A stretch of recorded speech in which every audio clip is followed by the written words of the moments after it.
ओम।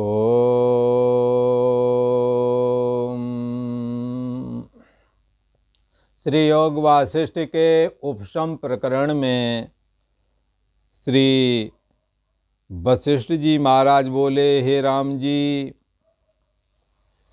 दीर्घ तपा नाम के तपस्वी के जो दो पुत्र हुए थे, उनके शरीर शांत हो जाने पर, ब्रह्मलीन हो जाने पर, पावन जब दुखी रहने लगा और पिता के वियोग में विलाप करने लगा, तब बड़े भाई पुण्यक ने समझाया, हे भाई, तुम किस निमित्त शोक करते हो? संसार में जो शोक मोक्षदायक है वह तू करता नहीं, अर्थात शोक से छुटकारा देने वाले जो कर्म हैं, जो ज्ञान है, उसको तो तू धारण करता नहीं। पर जो शोक करने योग्य नहीं है उसका तुम शोक कर रहे हो, क्योंकि तुम्हारे और हमारे जो माता पिता थे वो शुद्ध चैतन्य सत्ता आत्मा को जानने आ रहे थे, ज्ञानवान थे। शरीर शांत होने पर वो ब्रह्म तत्व को उपलब्ध हो गए और उनका पुरुष का जो चेतना रूप था वो जैसे आकाश में धुआं उड़ता है और आकाश में लीन हो जाता है, आकाश रूप हो जाता है, ऐसे ही पुरुष का रूप जो ये जीवात्मा था वो ब्रह्मलीन होकर के चिदाकाश रूप हो गया। इसलिए वो हमारे माता और पिता दोनों ही शोक करने योग्य नहीं थे। शोक से छुटकारा दिलाने वाला जो काम है वह तो तुम करते नहीं हो, और जो जिनका शोक नहीं करना चाहिए उन्हीं के लिए शोक करते हो। भला उन हमारे बुजुर्ग जो माता पिता थे, जो तत्व के जानने हारे थे, जिनकी मृत्यु नहीं हुई, अमृत तत्व को प्राप्त हुए, ब्रह्मलीन हो गए हैं, उनके लिए तुम्हें शोक नहीं करना चाहिए था, अब तुम उन्हीं के लिए शोक कर रहे हो। हे भाई, ना वह तेरी माता थी और ना वह तेरा पिता था। शरीर के ही माता पिता होते हैं, पर वो चैतन्य सत्ता आत्मा में स्थित हो चुके हैं। अब वो ना कोई किसी के, ना वो माता किसी की, ना कोई पिता किसी का। इसलिए तुम्हें शोक नहीं करना चाहिए। हे भाई, वह तेरी माता थी और ना वह तेरा पिता था, और हे भाई, ना तू उसका पुत्र है। ये माया का जाल है, और यहाँ जैसे नदी के प्रवाह में तिनके इकट्ठे होते हैं और फिर बह करके निकल जाते हैं, अलग अलग हो जाते हैं, ऐसे ये संसार रूपी ये प्रवाह चल रहा है। इसमें ये सब इकट्ठे होते हैं और इनका वियोग हो जाता है। हे भाई, तेरे माता पिता कई हो चुके हैं, जैसे ये ऐसे बहुत हो चुके हैं, अनेक पिछले जन्म में भी तेरे माता पिता थे। और हे भाई, तेरे कई पुत्र भी हो चुके हैं। असंख्य बार तू उनका पुत्र हुआ और असंख्य पुत्र उन्होंने उत्पन्न किए, जिनकी गणना नहीं हो सकती। जब जब जन्मे तब तब संतानें पैदा करी, का करा क्या?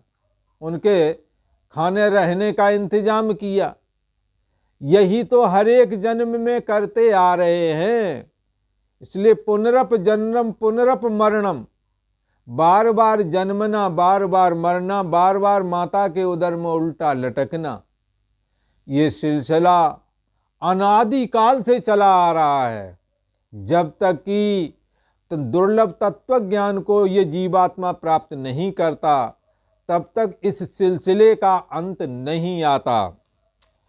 इसीलिए यहाँ पर उनका बड़ा भाई क्या कहता है, असंख्य बार तू उनका पुत्र हुआ और असंख्य पुत्र उन्होंने उत्पन्न किए, अनेक पुत्र मित्र। और ये बात सत्य है, कितनी बार जन्म हुआ कोई गिनती नहीं, कितने संतानें, कितने क्या भाई बंधु, कोई गिनती ही नहीं। तो इसलिए कहते हैं कि अनेक पुत्र मित्र बांधवों के समूह तेरे जन्म जन्म के बीच हो गए हैं। अनेकों जन्मों से अनेक बंधु बांधव होते आए, मित्र बनते आए हैं। हे भाई, जैसे ऋतु ऋतु में बड़े वृक्षों की शाखाओं में फल होते हैं और फल उपज करके फिर वो पक कर गिर जाते हैं, नष्ट हो जाते हैं, कोई पकने से पहले ही गिर जाते हैं। तैसे ही ना ये जो जन्म होते हैं, ये जन्म भी उसी तरह से हैं। तैसे ही इन जन्मों को भी तुम्हें समझना चाहिए। तू काहे को पिता माता के स्नेह में शोक करता है, जो तेरे हजारों माता पिता होकर के बीत गए। हजारों लाखों बेगिनती जन्म हो गए, उन सबके माता पिता तो कहीं ना कहीं रहे ही हैं, और बंधु बांधव भी रहे जिनकी कोई गिनती नहीं हो सकती। उनका शोक काहे को नहीं करता, जैसे इनका शोक करता वैसे उनका भी करे फिर शोक, क्योंकि पहले जन कितनी बेगिनती छूट चुके हैं, तो उनका शोक क्यों नहीं करता। तू इस जन्म वाले माता पिता का शोक क्यों करता, जन्मांतरों में भी तो हुए थे। और यदि मुक्ति नहीं होवेगी, यदि आत्मज्ञान नहीं होवेगा, अज्ञान रहित उपलक्षित आत्मा में अहम देहो हम की तरह यदि नहीं स्थित कर पाए, तो ये पुनर्प जन्म पुनर्प मरणम का सिलसिला बंद नहीं होवेगा। कहीं न कहीं कोई न कोई माता पिता बना लोगे, कहीं न कहीं जन्म हो जाएगा। जातस्य ही ध्रुव मृत्यु ध्रुवम जन्म मृतस्य चा तस्मात् अपरिहार अर्थे न तुम सोचतम अर्हसि। ये अपरिहार अर्थ है, यदि मरोगे तो जन्म हो जाएगा, जन्म लोगे तो मरण होवेगा।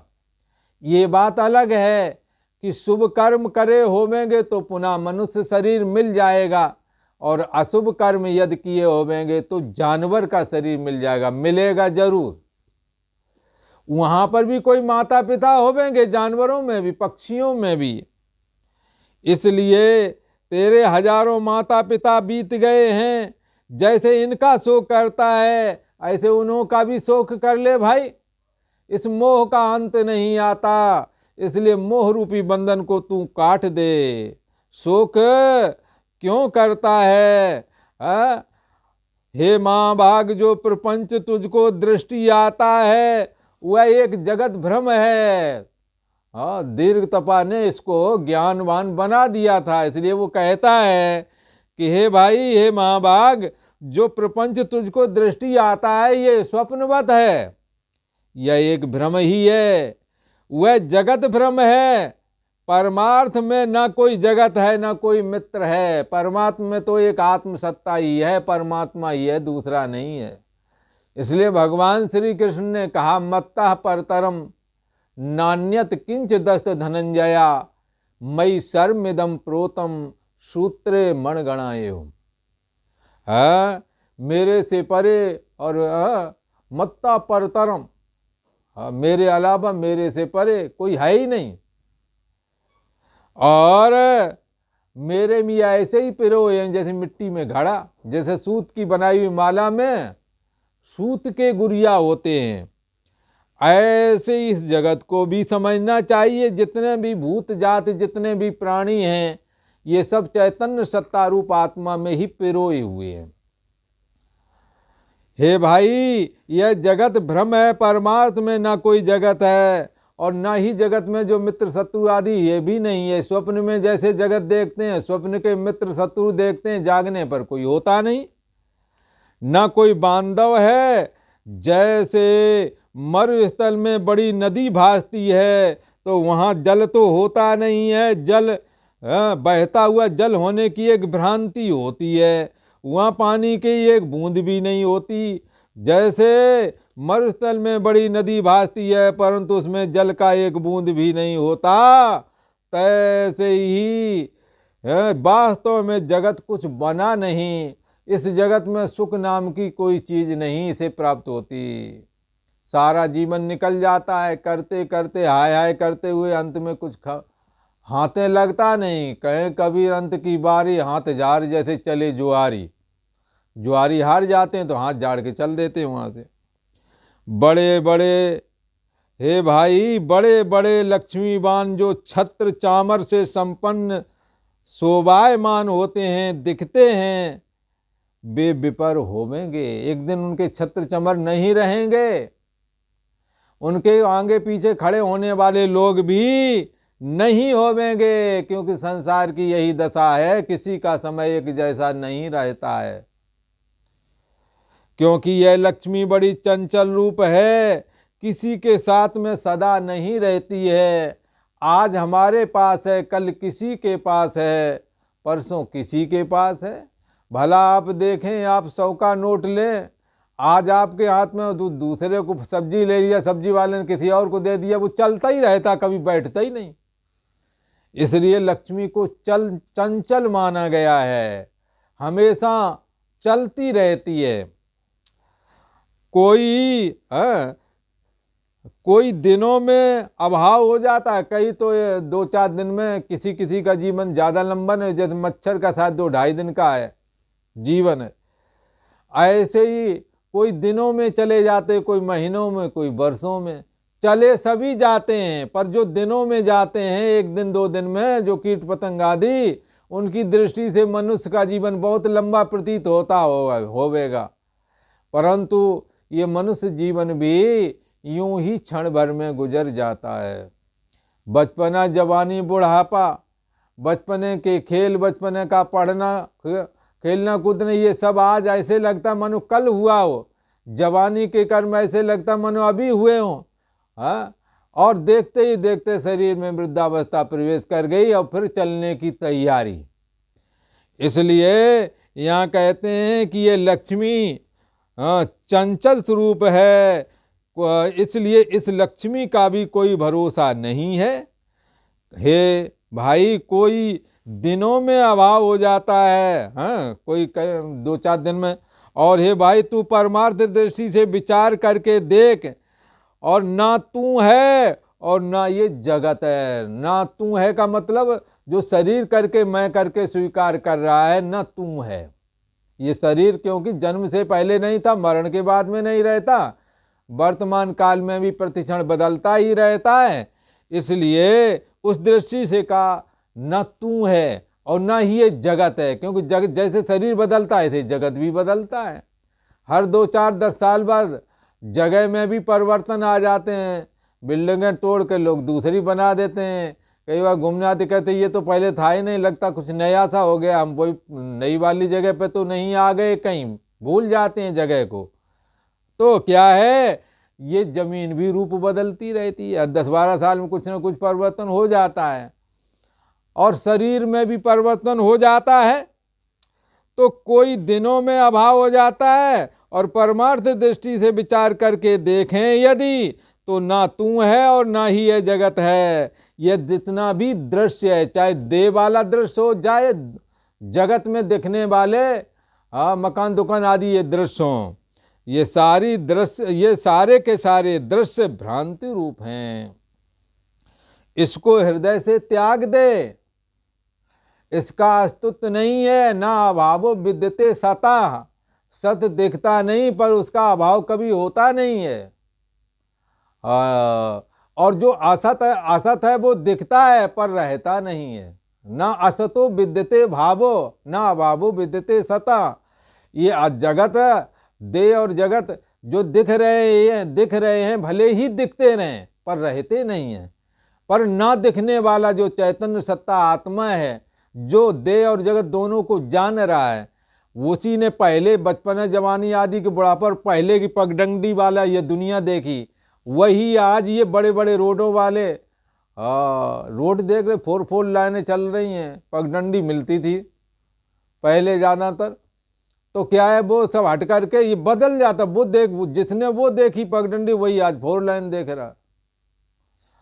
जो साइकिल भी नहीं जुड़ती थी, वहाँ उन घरों में अब गाड़ियाँ खड़ी हैं। तो क्या है, ये सब परिवर्तनशील है। इसलिए ये इस दृश्य जगत की भ्रांति जो तेरे को सत्य करके प्रतीत हो रही है, ये दृश्य वास्तव में भ्रांति रूप है। इसको हृदय से त्याग दे, ये हाथ से छोड़ दे नहीं कहा, देखो हृदय से त्याग दे। हृदय से मन में एक ऐसा विचार कर, ये जगत मिथ्या है और हमारा शरीर भी मिथ्या, ये दोनों ही नष्ट होने वाले हैं, इसलिए इन दोनों से अपने को असंग कर लेना, अपने को अलग कर लेना। रहेंगे तो जगत में ही, पर अपने को इनसे अलग करके रखना। जैसे कोई ठगों के बीच में जब पड़ जाता है तो पता लगता है ये लोग ठग लोग हैं, तो उससे बोलते नहीं कि ये ठग है, ये चोर है। अपने सामान को मजबूती से पकड़ते हैं कहीं गायब ना हो जावे। ऐसे ही हमें अपने आयु रूपी धन का हरण करने वाले जो ये दृश्य देह और जगत है, इसमें नहीं फंसना है। कहीं ऐसा ना हो हमारा आयु रूपी धन, ये जो श्वास आ रहे, ये श्वास रूपी धन कहीं ये ले जाएं। इसलिए इसको हृदय से त्याग दो। छोड़ करके कहाँ जाओगे, जहां जाओगे जगत ही मिलेगा, इसलिए हृदय से इसका त्याग कर। इसी दृष्टि से, इसी माया दृष्टि से बार बार ये जगत उपजता है और नष्ट होता है। मायक दृष्टि से, मायक दृष्टि कौन, अहम अस्मि करके जो ये परछिन्न भाव है, ये मायक है, इसी से जगत उपजता और विनष्टा है। यह जगत अपने संकल्प से उपजता है, इसमें सत्य पदार्थ कोई नहीं।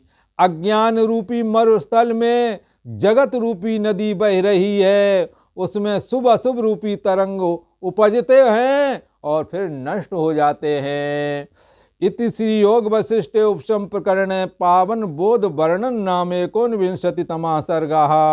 आज इतना ही। ओ